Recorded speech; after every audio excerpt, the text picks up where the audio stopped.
Israel ने ईरानी लोगों को चेतावनी दी है कि वे आज रात तक बस और रेलवे स्टेशनों से दूर रहें। यानी कि सीधी चेतावनी है कि हमले वहां भी करेंगे। यानी कि अमेरिका और इजराइल दोनों ने मिलकर ईरान के नागरिक ठिकानों को पूरी तरह से तबाह करने का प्लान कर लिया है और वे उस पर अमल भी कर रहे हैं। नमस्कार, मैं हूं उमाशंकर सिंह और मेरे इस पॉइंट में आपका स्वागत है। अगर आपने अभी तक सब्सक्राइब नहीं किया है तो कृपया उमाशंकर सिंह पॉइंट को सब्सक्राइब करें। बात करते हैं आज के पॉइंट की। अमेरिका और इजराइल दोनों ने पहले से ही ईरान के हर ठिकानों को निशाना बनाना जारी रखा हुआ है, लेकिन ज्यों-ज्यों डेडलाइन करीब आती जा रही है, पूछा जा रहा है कि अब ट्रंप क्या करेंगे। सबके मन में यही सवाल है। हालांकि ट्रंप ने अपनी प्रेस कॉन्फ्रेंस में सब कुछ साफ साफ कह दिया है, फिर भी ये सवाल बरकरार है कि ट्रंप ईरान के साथ क्या करने जा रहे हैं। वक्त ज्यादा नहीं बचा है। क्या वे वाकई में वैसा करेंगे जैसा वे कह रहे हैं, या फिर कोई और बीच का रास्ता निकल आएगा? ट्रंप तो साफ धमकी दे चुके हैं कि मंगलवार यानी कि 7 अप्रैल को ईस्टर्न डे टाइम ईडीटी के मुताबिक शाम 8 बजे तक अगर ईरान ने डील नहीं किया और अगर हॉर्मुज स्ट्रेट नहीं खोला तो ईरान में तबाही मचा देंगे। कोई पुल नहीं बचेगा, कोई पावर स्टेशन नहीं बचेगा, कोई पावर प्लांट नहीं बचेगा, सिर्फ पाषाण युग होगा। ऐसी तबाही होगी कि उससे उबरने में 100 साल लगेंगे। ये ट्रंप की धमकी है। Where every bridge in Iran will be decimated by 12 o'clock tomorrow night, where every power plant in Iran will be out of business, burning, exploding, and never to be used again. I mean, complete demolition. Eastern day time के हिसाब से 8 बजे के बाद के 4 घंटे में यानी कि रात के 12 बजे तक ईरान का सब कुछ उड़ा सकते हैं, ऐसा ट्रंप ने कहा है। कुछ लोग इससे ट्रंप की गिदड़भबकी मानते हैं, तो कुछ का मानना है कि ट्रंप का ऐसा कहना उनकी रणनीतिक समझदारी से अधिक उन पर जो मनोवैज्ञानिक दबाव है वो दिखाता है। इसमें किसी को शक नहीं कि ट्रंप कुछ भी कर सकते हैं, अपनी जिद के आगे किसी भी हद तक जा सकते हैं। लेकिन ईरान की पूरी बर्बादी का मतलब सिर्फ ईरान की बर्बादी नहीं है। किसी ने तो उनको ये समझाया होगा, ये समझाने की गुस्ताखी की होगी, और अगर वे नहीं समझ रहे हैं तो शायद बहुत बड़ी गलती कर रहे हैं। शायद क्या, बहुत बड़ी गलती कर रहे हैं, और वो गलती ईरान पर हमले की गलती से भी ज़्यादा बड़ी गलती होगी। आइए समझते हैं कैसे। ट्रंप की अब तक की सबसे बड़ी जिद ये है कि हॉर्मुज स्ट्रेट जो है ईरान तुरंत खोल दे। ईरान कहता है कि ऐसा नहीं हो सकता। हॉर्मुज तो दोस्तों के लिए खुला है, लेकिन यहाँ से पैसे भी कमाएंगे और अमेरिका इजराइल के लिए इसे मुश्किल भी बनाकर रखेंगे, ये ईरान का कहना है। दरअसल हॉर्मुज स्ट्रेट का बंद होना ट्रंप को अपनी व्यक्तिगत हार लगती है। ईरान की जमीन से पायलट को बचा लाने के लिए बेशक वे चाहे जितनी अपनी पीठ थपथपा लें, लेकिन हॉर्मुज स्ट्रेट का बंद रहना उनको अंदर से परेशान कर रहा है। वे खीज में डूबे हुए हैं।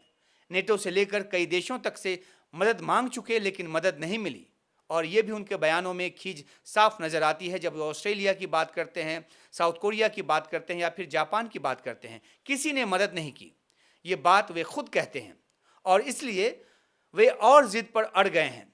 उनकी तरफ से शर्त है कि हॉर्मुज स्ट्रेट खोले बगैर बात आगे नहीं बढ़ सकती, जबकि ईरान के हाथ में हॉर्मुज स्ट्रेट ही उसका सबसे बड़ा बार्गेनिंग पॉइंट बन गया है, बार्गेनिंग पावर बन गया है। उसने इस नस पर हाथ रखकर ही युद्ध के रुख को मोड़ दिया है, सैन्य युद्ध को आर्थिक युद्ध में बदल दिया है, जिसकी आंच वे तमाम देश भी महसूस कर रहे हैं जो इस युद्ध में सैन्य तौर पर किसी भी तरह से शामिल नहीं है। सैन्य तौर पर भी नहीं शामिल हैं, असैन्य तौर पर भी नहीं शामिल हैं। चाहते वे भी हैं कि ईरान इसे खोल दे, क्योंकि सबकी अर्थव्यवस्था मारी जा रही है, सब पर दुष्प्रभाव पड़ रहा है, और दुनिया को महसूस हो रहा है जो दबाव, वही दबाव ईरान का सबसे बड़ा मारक हथियार बन गया है। लेकिन सवाल है कि जो ट्रंप बार बार ये कहते हैं कि अमेरिका को हॉर्मुज स्ट्रेट से कोई लेना देना नहीं है। उनके पास अपना तेल है, अमेरिका के पास अपना तेल है, तेल भंडार है। अमेरिका को हॉर्मुज स्ट्रेट से तेल नहीं चाहिए, व्यापार की भी कोई ज़रूरत नहीं है। तो फिर आखिर वह इतने ललायत क्यों है कि हॉर्मुज स्ट्रेट खुल जाए? क्योंकि ट्रंप पर बहुत दबाव है, ट्रंप बहुत दबाव में है। हॉर्मुज स्ट्रेट के बंद होने से उन देशों का व्यापार बाधित हो रहा है जिन देशों में अमेरिकी सैन्य अड्डे हैं, चाहे वो सऊदी अरब हो या यूएई हो, कतर हो या फिर कुवैत, सब के सब छटपटा रहे हैं। खबर बेशक कम बाहर निकल कर आ रही हो, लेकिन ईरान के हमलों से ये बहुत परेशान है, बहुत तबाही यहाँ पर हो रही है। अमेरिका इजराइल ने जब से ईरान के पेट्रोकेमिकल साइट्स पर हमले शुरू किए हैं, ईरान ने भी खाड़ी देशों में ऐसी साइट्स पर हमले शुरू कर दिए हैं। सऊदी अरब के जुबैल में पेट्रोकेमिकल साइट पर किया गया हमला जो है, इसका ताज़ा उदाहरण है, जहां साइट को फौरी तौर पर बंद करना पड़ा है। तो एक तरफ ईरान के हमलों से जहां अमेरिका के सहयोगी खाड़ी के देश जो हैं, उनकी उत्पादकता जो है, प्रोडक्टिविटी जो है, वो गिर रही है, वहीं हॉर्मुज स्ट्रेट बाधित होने से निर्यात भी नहीं हो पा रहा।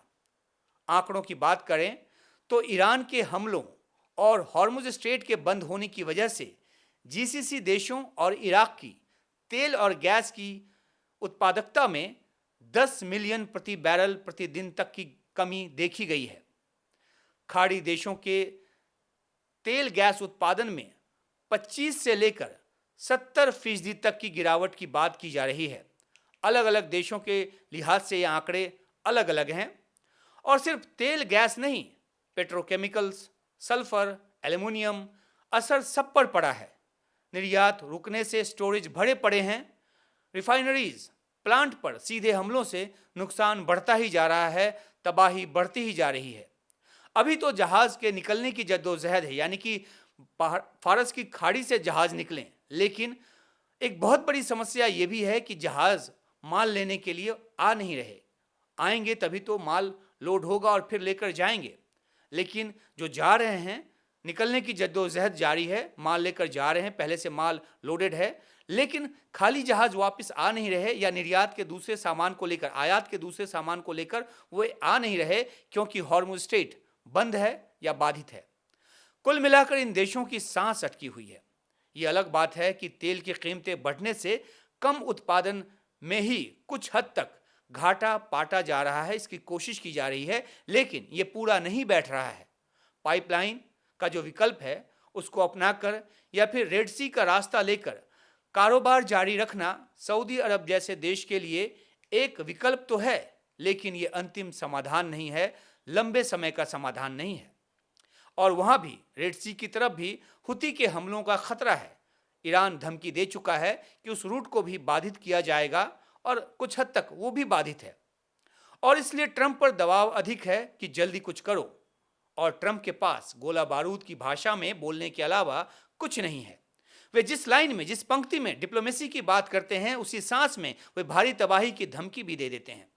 इसलिए कुछ तो ये सोच बैठे हैं कि ट्रंप कहीं ईरान पर परमाणु हमला तो नहीं कर देंगे। यह आशंका अपने आप में जायज हो सकती है, लेकिन मुझे लगता है कि ट्रंप ऐसी बेवकूफ़ी तो नहीं करेंगे, कम से कम, क्योंकि ऐसा ना करें वो, इसके लिए खाड़ी के देश जो हैं, उनके सहयोगी देश, वो भी उनको मनाएंगे। वो भी चाहेंगे कि परमाणु हमला जैसा जो कदम है वो ट्रंप ना उठाएं, क्योंकि परमाणु विकिरण जो है वो देश की ज़मीनी सीमाओं को नहीं मानता, समुद्र की जल सीमाओं को नहीं मानता। और सैन्य ताकत के बूते आप परमाणु तबाही तो ला सकते हैं, लेकिन सैन्य ताकत के बूते आप हवा का रुख नहीं बदल सकते। परमाणु विकिरण लेकर जब हवा जिधर का रुख करेगा, तबाही उधर ही फैलेगी। खैर, निगाह इस बात पर है कि ट्रंप अब क्या करेंगे। ट्रंप कुछ भी करें, ईरान तमाम नुकसान की आशंका के बावजूद, तमाम नुकसान उठाते हुए भी और ज़्यादा नुकसान की आशंका के बावजूद किसी भी तरह से दबाव में आता नज़र नहीं आ रहा। ट्रंप की ताज़ा धमकी के बावजूद वो अपनी चाल चलता नज़र आ रहा है, धीमी लेकिन सोची समझी चाल।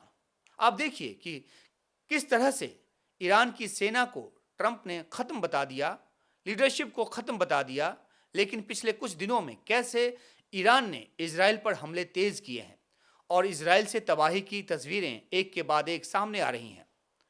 खाड़ी के देशों में वीडियो आदि बनाने पर, साझा करने पर सख्त पाबंदी लगा दी गई है, इसलिए वहाँ से उस तरह की तस्वीरें नहीं आ रही हैं। पर यहाँ जो रहने वाले लोग हैं वो जानकारी देते हैं कि हमले कम नहीं हुए हैं बल्कि बढ़े हैं।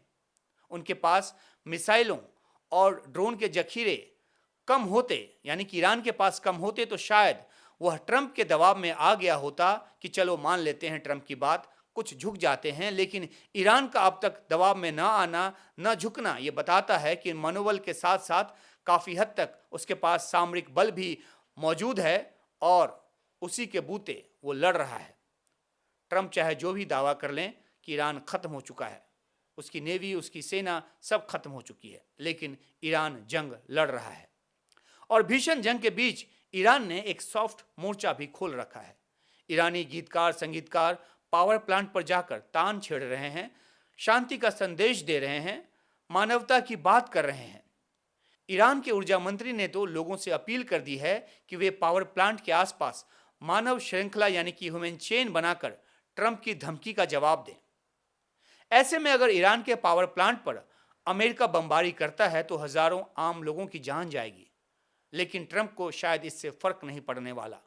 प्रेस कॉन्फ्रेंस में जब उनसे पूछा गया कि आखिर क्यों वे इंफ्रास्ट्रक्चर को निशाना बनाकर ईरान के लोगों की मुश्किलों को बढ़ा रहे हैं, तो उन्होंने बहुत ही ढिठाई से जवाब दिया। कहा, ईरान के लोग भी बम मारने को कह रहे हैं क्योंकि वे आज़ादी चाहते हैं, इस्लामिक सत्ता से मुक्ति चाहते हैं। ये ट्रंप का कहना है, ये ट्रंप का दावा है। The Iranians have, and we've had numerous intercepts. Please keep bombing. Bombs that are dropping near their homes. Please keep bombing. Do it.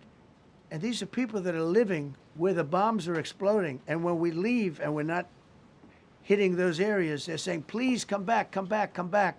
These are the people. ये वही ट्रंप हैं जो इस्लामिक सत्ता को उखाड़ फेंकने में नाकाम रहने के बाद सत्ता परिवर्तन की परिभाषा ही बदल दे रहे हैं। कह रहे हैं कि ईरान में सत्ता परिवर्तन तो हो चुका है, नई सत्ता पहले से समझदार है, ये भी वो कह रहे हैं।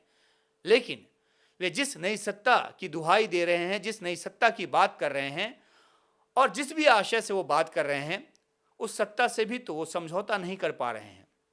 जाहिर सी बात है कि वो झूठ बोल रहे हैं। और दूसरी तरफ अगर देखें तो ईरान की जो शर्तें हैं वो साफ हैं।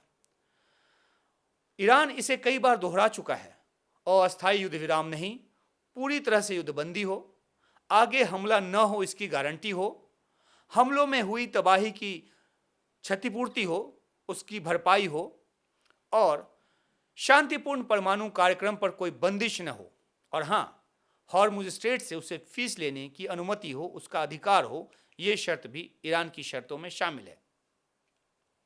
रखने को तो वो ये भी शर्त रख रहा है कि खाड़ी देशों में अमेरिकी सैन्य अड्डों को हटा दिया जाए, लेकिन ये अधिकतम शर्त रखकर न्यूनतम हासिल करने का फॉर्मूला है। वैसे ही जैसे ट्रंप भी करते हैं, बड़ी शर्तें रखते हैं और फिर चाहते हैं कि उस दबाव में समझौता कुछ शर्तों पर हो जाए। लेकिन ट्रंप अमेरिकी सैन्य ताकत का धौंस दिखाकर ऐसा कर रहे हैं, जबकि ईरान फिलहाल तो ज़मीन या यूँ कहें कि समंदर पकड़कर चलता नज़र आ रहा है, हॉर्मुज स्ट्रेट पकड़कर चलता नज़र आ रहा है। बहरहाल मंगलवार 8 PM यानी कि 8 बजे EDT का मतलब भारतीय समयानुसार बुधवार सुबह 5:30 बजे का समय ठहरता है। तो आज रात किसी तरह सो जाइए, सुबह की सुबह देखेंगे कि ट्रंप क्या करते हैं और ईरान क्या करता है। आपको हमारा वीडियो अच्छा लगा हो तो लाइक कीजिए, कमेंट कीजिए और सब्सक्राइब कीजिए मेरे इस चैनल को, नोटिफिकेशन बटन ऑन कीजिए और इंतज़ार कीजिए अगले वीडियो का। फिलहाल नमस्कार।